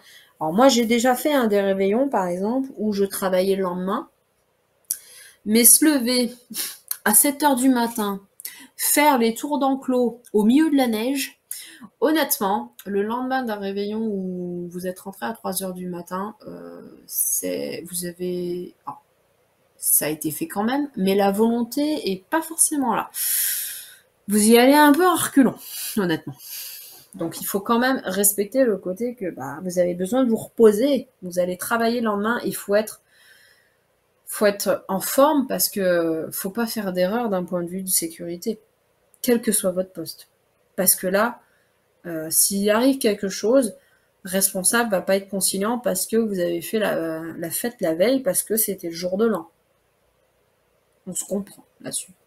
Oubliez les repos fixes, donc ça c'est ce que je vous disais tout à l'heure par exemple. Alors rassurez-vous, si vous avez des rendez-vous médicaux, surtout qu'en ce moment, vous prenez un rendez-vous et vous l'avez 6 mois plus tard, ce genre de choses, vous pouvez très bien, au préalable, annoncer, faire une demande d'avoir ce jour-là parce que vous avez un rendez-vous, par exemple chez l'ophtalmo ou à tel endroit. Vous pouvez très bien le demander en espérant que ce soit accepté. Parce que ça, pareil, malheureusement, c'est pas forcément accepté. Après, vous les avez prévenus, il faut toujours une trace écrite. Il faut pas que du vocal, honnêtement. Je vous le garantis. Être prévu à toute éventualité. Donc, remplacement d'un collègue, c'est ce que je vous disais tout à l'heure. Rendez-vous important. Donc ça, c'est ce que je vous disais, par exemple, juste avant, avec oublier les repos fixes. Si vous avez un rendez-vous que vous avez planifié depuis des mois et des mois. À l'époque, moi, l'ophtalmo, il fallait attendre 6 mois, je crois, pour avoir un rendez-vous. Et en fait, la personne qui s'occupait des plannings, parce qu'on avait les plannings 2 semaines avant, si c'était pas une semaine avant, ça dépendait. Ça dépendait des circonstances. Avait totalement oublié. Et quand j'ai vu le planning, comme j'ai dit, je suis là, j'ai demandé ce jour-là parce que j'ai un rendez-vous à tel endroit et j'ai pas vu l'ophtalmo depuis 4 ans, donc ça pose souci, quoi. Donc au début, on a éventuellement essayé de me mettre la carte de oui, mais c'est pas forcément accepté. Oui, mais j'ai une trace écrite, donc si c'est médical, je peux pas faire autrement. Voilà, donc ça a été changé, il n'y a pas de souci, on s'est arrangé avec un collègue. Vous pouvez vous arranger avec vos collègues, mais ça, pareil, il faut une trace écrite de façon à ce qu'il n'y ait pas de, comment dire, de quiproquo là-dessus, et qu'on vous la fasse pas comme certains disent à l'envers. Ne pas attendre le dernier moment. Donc oui, ne pas attendre le dernier moment pour prévenir que oui, vous avez un rendez-vous important, tel endroit, à tel moment. Même si c'est 6 mois à l'avance ou même 1 an à l'avance, c'est pas grave. Ce qui compte, c'est qu'il y ait une trace de façon à ce que la personne qui fasse les plannings ne l'oublie pas. Quitte à lui rappeler quelques jours avant, enfin quelques semaines avant. La position d'un soigneur animalier. Donc, on en a parlé un peu plus tôt, le diagramme de l'entreprise. Donc ça dépend de certains parcs. Mais bon, il y a toujours la direction, chef animalier, ce genre de choses. Mais en règle générale, soigneur animalier, vous êtes tout en bas de l'échelle. Donc certains, et ce qui se révèle assez souvent, c'est que vous pouvez avoir le sentiment de ne pas être respecté pour le travail que vous faites. Concrètement, quand vous êtes soigneur, on va éventuellement vous affilier du côté que, alors pardon du terme, mais c'est concrètement ça et je veux vraiment vous faire comprendre, c'est que vous allez être associé du fait que vous êtes celui qui ramasse, allez, je vais prendre un mot quand même plus correct, vous êtes celui qui ramasse les crottes.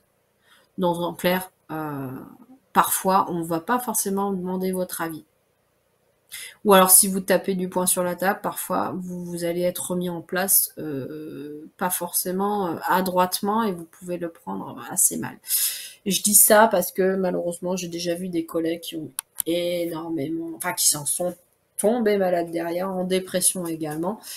Ça après ça dépend. Si vous avez un responsable animalier qui vous a dans le nez, pardon du terme, ça arrive, qui peut pas vous voir en peinture, malheureusement, parfois le côté éthique professionnel ne rentre pas en vigueur selon la psychologie de cette personne.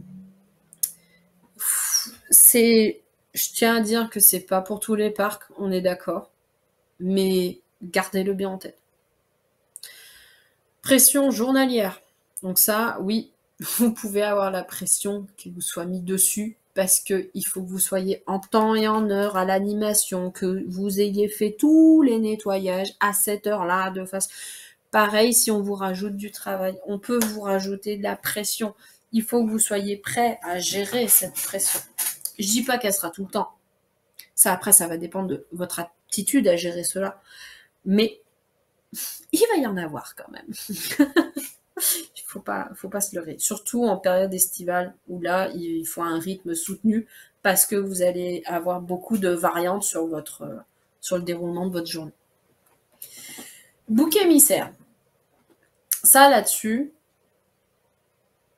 et des fouloirs, ce que je mets là-dessus, c'est que bouc émissaire, c'est que s'il arrive quelque chose, par exemple, sur l'un de vos protégés, qui est un peu le chouchou du parc, par exemple, ou de tel chef animalier, on peut vous mettre sur le dos, enfin, on peut.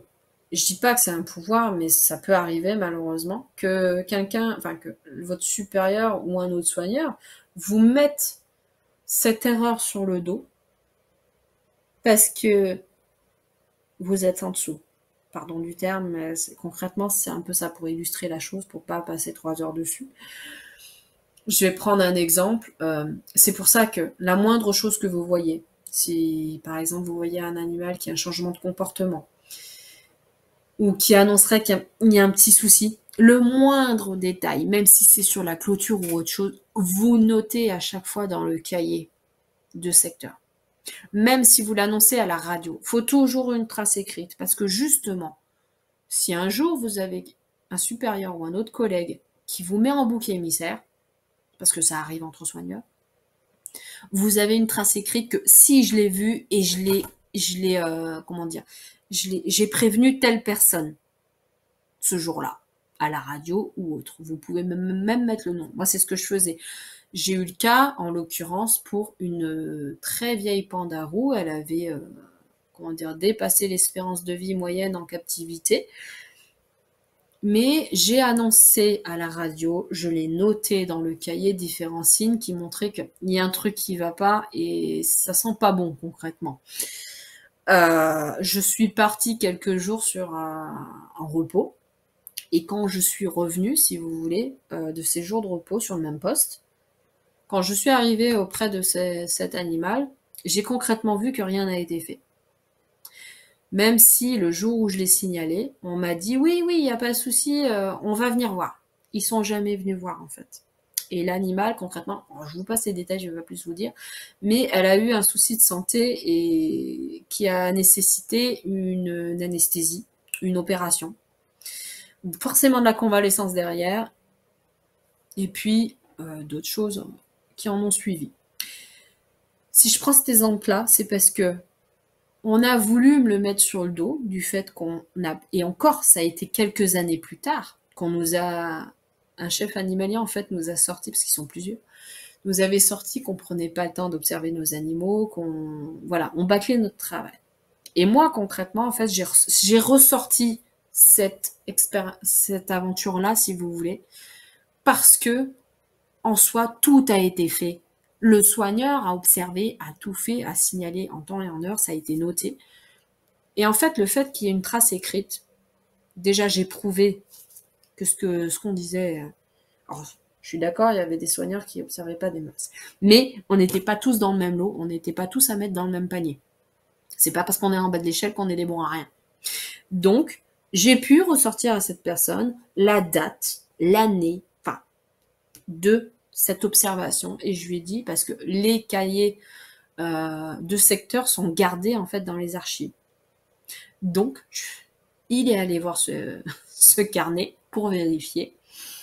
Et concrètement, oui, c'était noté. Donc, comme j'ai dit, je fais par rapport à vos paroles, mettez pas tout le monde dans le même lot. Faut peut-être mettre des nuances quand même. Faut pas nous prendre pour des idiots quand même. Enfin voilà. Des fouloirs, donc c'est un peu éventuellement ce que j'illustre là. Hein. Ça peut être éventuellement un responsable qui est mal levé ce jour-là et qui décide de se défouler un peu sur vous pour X raisons. Il y a déjà eu le cas, et c'est rare que quand même un responsable revienne une fois qu'il est soufflé un bon coup pour s'excuser de son comportement parce qu'il n'était pas d'humeur et ci ou ça, comme a dit le soigneur. Oui, mais si moi je suis pas d'humeur aussi ce jour-là, il risque d'avoir conflit, donc faut peut-être nuancer là-dessus. Voilà. Donc toujours une trace écrite, comme ça vous avez pas de souci. Braver des interdits. Donc ça, éventuellement, ça peut rentrer dans l'exemple du pandarou que je vous disais à l'instant. J'ai bravé les interdits quand je suis revenue de mes jours de repos et que j'ai vu que la personne qui, à la radio, qui était une responsable animalière, une chef animalière, pardon, m'avait dit à la radio, mais pas noté, qu'elle allait venir voir l'animal. Au retour de mon repos, rien n'a été fait. Et ce que j'ai vu, je vais pas le partager parce que c'est pas forcément, puis pour l'avoir, comment dire, c'est bientôt l'heure du repas en réalité, mais pour ce que j'ai vu, qui concrètement justifiait de ce qu'avait l'animal et qui aurait pu être soigné bien plus tôt, si vous voulez. J'ai bravé l'interdit, c'est-à-dire que techniquement, un soigneur n'est pas, enfin là où je travaillais, un soigneur n'était pas techniquement autorisé à directement contacter le vétérinaire. Il fallait toujours passer par un chef animalier. J'ai bravé l'interdit. Certes, à la radio, j'ai annoncé de nouveau la chose au chef animalier, mais après, je suis allée voir le vétérinaire pour lui dire, parce qu'il n'a pas forcément entendu à la radio, parce qu'il n'a pas forcément été informé, et que concrètement, ça a déjà été signalé depuis plusieurs jours, et que manifestement, on est arrivé à un moment donné où si on fait rien, l'animal, on va le perdre. Donc il faut peut-être se bouger un peu les fesses. Là, dans ces cas-là, honnêtement, si on parle de diagramme de l'entreprise, je n'étais pas du tout dans ma position de soigneur de dire ce genre de choses. Mais pour la survie et le bien-être de mon protégé, je l'ai bravé l'interdit et on a pu la sauver quand même à ce moment-là. Certes, après, elle était d'un âge assez avancé, mais elle a pu encore faire quelques mois encore avec nous, avant que malheureusement il y ait de nouveau une retombée, en fait une rechute dans le même souci. Voilà. Les querelles, donc ça c'est tout ce qui est un peu les malentendus privés et travail. C'est tout à l'heure je vous parlais un peu des soigneurs, des collègues qui voudraient éventuellement monter les échelons en en passant par des manières peu conventionnelles, je dirais, que ce soit physique ou mental. On parle parfois de harcèlement moral, mettez le pas de côté. Faut savoir gérer, parce que vous pouvez avoir des soigneurs qui vont vous envoyer des messages pendant votre temps de repos, pendant votre temps de privé, parce que pour se plaindre que t'as pas fait ci, t'as pas fait ça, c'est crade ou autre, ou alors vous le dire derrière votre dos et ça va vous retomber dessus à un moment donné. Donc là, pareil, les traces écrites, c'est toujours bien. Mais voilà, vous pouvez malheureusement avoir des tensions là-dessus. Ça peut être aussi des malentendus, parce que parfois ça peut être un message que vous auriez laissé par exemple dans le cahier du secteur, mais que le soigneur du lendemain n'a pas forcément pris de la manière dont vous avez voulu l'écrire.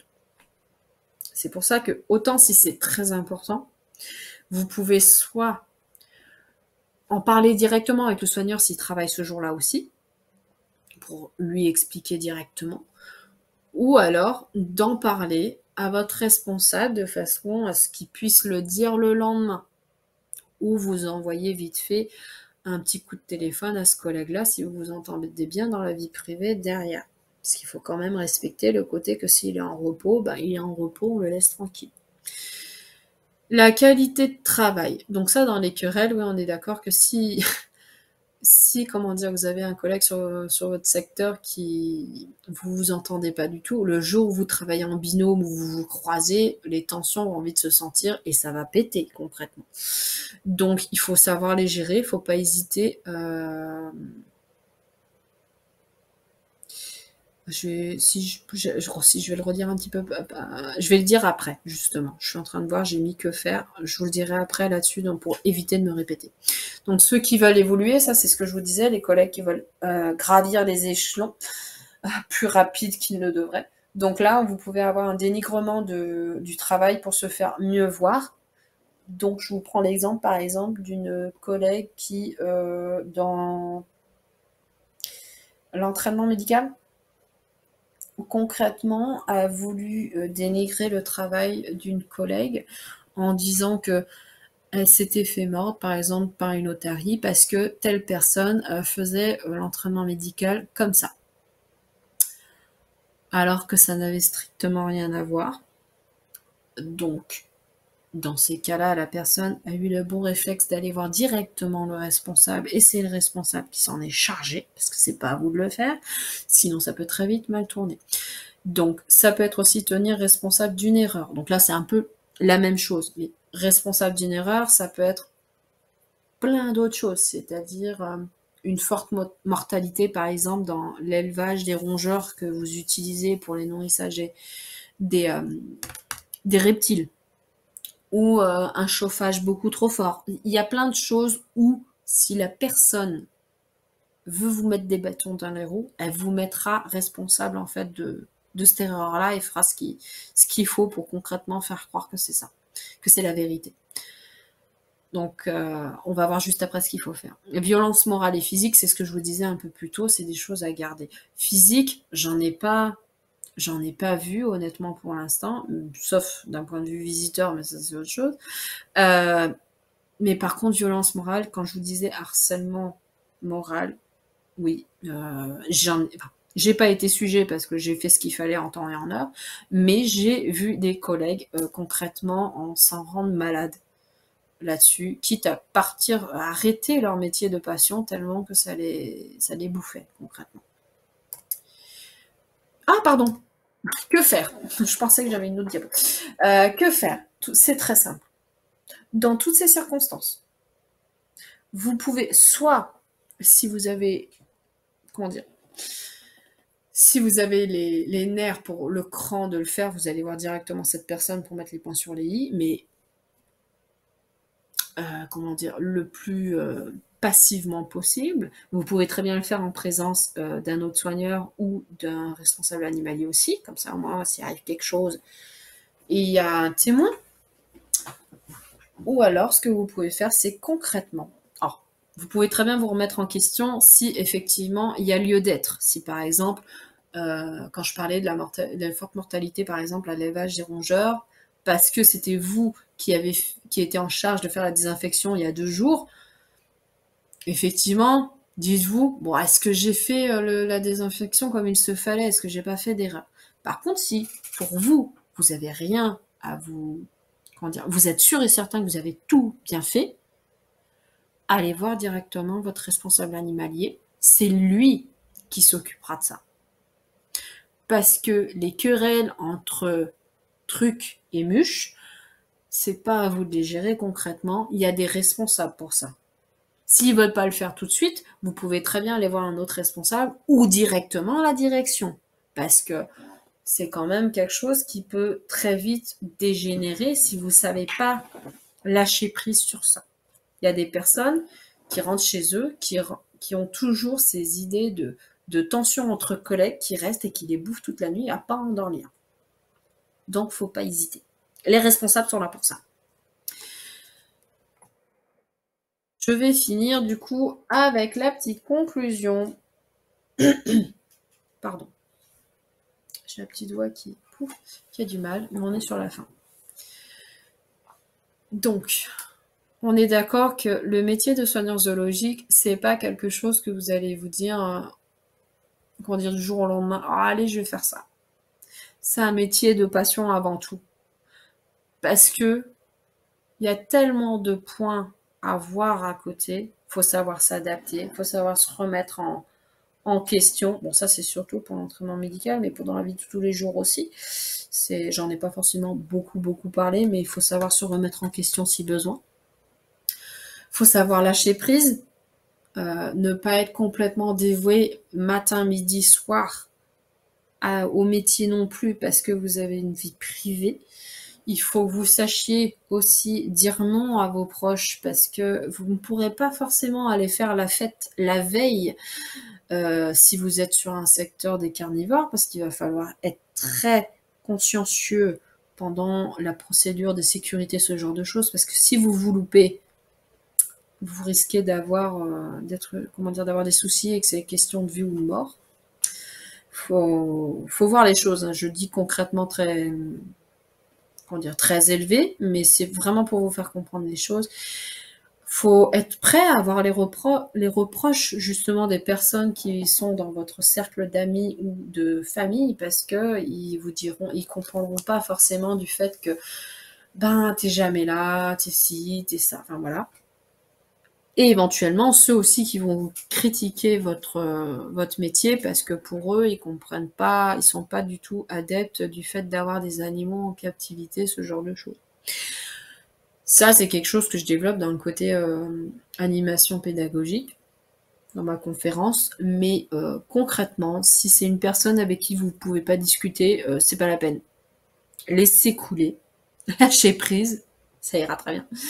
Par contre, si c'est quelqu'un qui accepte d'entendre ce que vous avez à dire et qui éventuellement peut passer à un débat constructif, vous pouvez rentrer dedans. Enfin, oui, quand je dis rentrer dedans, vous pouvez rentrer dans une discussion, ça y a pas de souci. Au contraire, j'ai déjà eu ce genre de conversation avec des visiteurs, honnêtement, et c'était très constructif derrière. Hein, on a eu un très bon échange. Par contre, je sais qu'il y a des visiteurs où je ne l'ai jamais fait parce que c'était même pas la peine d'y penser.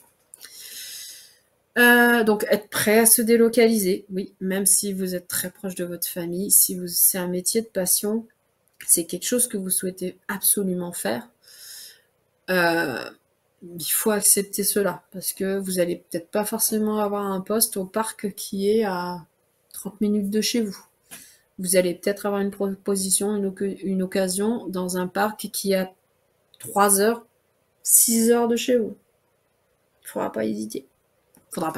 Si vous voulez faire ce métier-là. Là, il faudra peser les pour et les contre.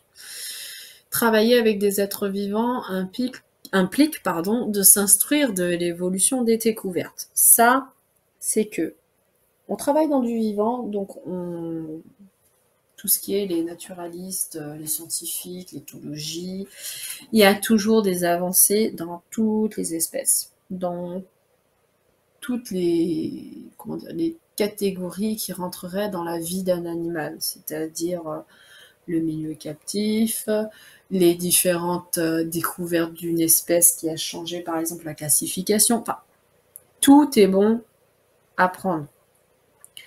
Tout est bon à savoir. Là, en l'occurrence, l'exemple que j'ai en tête qui me vient, c'est par exemple la hiérarchie chez le loup. Alors moi, je me suis occupée d'une meute de loups pendant 2 ans.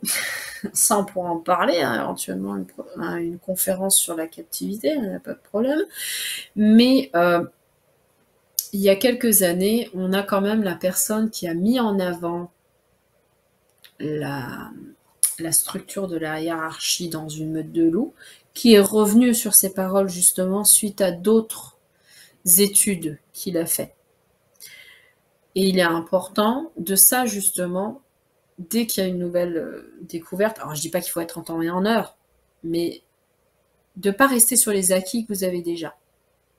Faut pas hésiter à prendre le temps de s'instruire là-dessus, parce que ça peut vous ouvrir d'autres formes de réflexion, ou alors, et également aussi pouvoir révéler certains points sur l'espèce dont vous vous occupez qui n'a jamais été mis en avant et qui au final est très importante pour son bien-être, pour son évolution et tout. Savoir se remettre en question. Donc ça, oui, j'ai mis entraînement médical parce que c'est surtout à cet endroit-là où il le faut pour que ça se passe bien.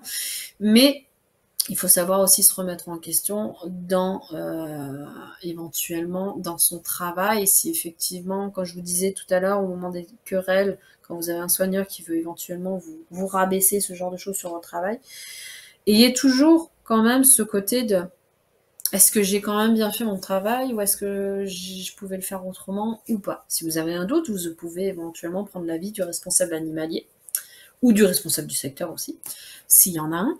Et mais si vous vous posez cette question, vous dites non, j'ai fait comme il est mentionné, c'était propre, nickel, il n'y a pas de souci. Là, il n'y a pas de problème. Une remise en question n'est pas forcément le côté où oui, il faut que je change quelque chose. C'est juste le fait de aussi se poser la question de est-ce que je l'ai bien fait ou pas, ou voilà. Vous n'êtes pas tout de suite à dire ah, je fais toujours bien. Voilà. Je pense que je me suis fait comprendre là-dessus. Savoir lâcher prise, très important pour éviter que vous vous rendiez malade si ça pose, si vous avez des tensions au travail. On peut ramener sa passion à la maison, c'est pas un souci, mais il est vrai que quand même pour votre vie de famille, ça peut être un peu plus sympa de pas forcément parler que des animaux non-stop. Ça peut être source de conflits ou aussi des tensions que vous avez au travail. Si ça vous rend malade, et sur votre conjoint ou même vos enfants, ça va mal se passer derrière. Les enfants le ressentent très bien. Un conflit, très simple. Gardez en tête, les responsables sont là. Ils seront là pour ça, pour gérer ce problème. Et je finirai cette vidéoconférence avec ma petite citation qui rentre bien dans ce contexte-là. Si c'est une passion, gardez votre rêve à l'horizon.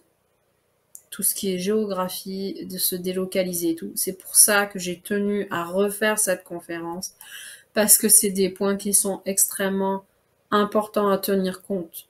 Si vous voulez devenir soigneur animalier, que ce soit en parc zoologique, en refuge, en élevage, il faut que vous sachiez à quoi vous allez, être éventuellement sujet. On est d'accord, là j'ai parlé surtout de mon vécu, de celui de mes collègues, mais tous les parcs ne sont pas les mêmes. Mais voilà, on est humain, donc il y a des choses qui seront présentes un peu partout. Donc voilà pour cette conférence. Je vais enlever le partage d'écran. Voilà, parfait. Donc j'espère que ça vous sera été bénéfique dans éventuellement vos interrogations sur ce qu'est le métier de soigneur animalier. On a surtout parlé du zoologique, mais il y a certains points qui ressortiront en refuge ou en élevage. Après, en élevage, c'est vrai que si c'est votre élevage à vous, il y a certains points où ça sera pas pareil, étant donné que c'est vous qui gérerez ça. Mais voilà. Si vous avez des questions, même ultérieurement à cette vidéoconférence en direct, n'hésitez pas à me contacter par ma boîte mail. Vous avez toutes mes informations sur la plateforme de formation. Et sinon, ben je dis à une prochaine fois, à très bientôt, à mes élèves de la formation soigneur animalier et à tous les autres qui ont regardé cette vidéoconférence. Je vous souhaite une bonne continuation dans votre formation ou dans votre vie professionnelle. Passez une bonne fin de journée. Au revoir.